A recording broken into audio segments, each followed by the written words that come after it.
Ever needed to find the actual address of a company you're dealing with online? Today, we're cracking the code on how to find Homescom's real-world location. Alright, let's jump right in. First, head to the Homescom website. You can do this by typing Homescom into your search bar, Google, Bing, whatever you prefer, and clicking on the official link. Once you're on the home page, scroll all the way down to the very bottom of the page. It's a long way down, so keep scrolling. Look for a link that says Contact Us. It's usually located in the footer section, typically among other helpful links like About Us, Terms of Use, and Privacy Policy. Click on that Contact Us link.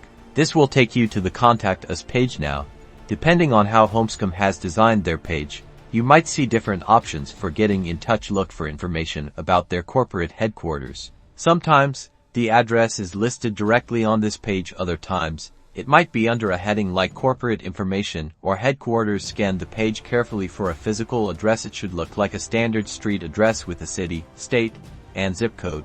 And there you have it.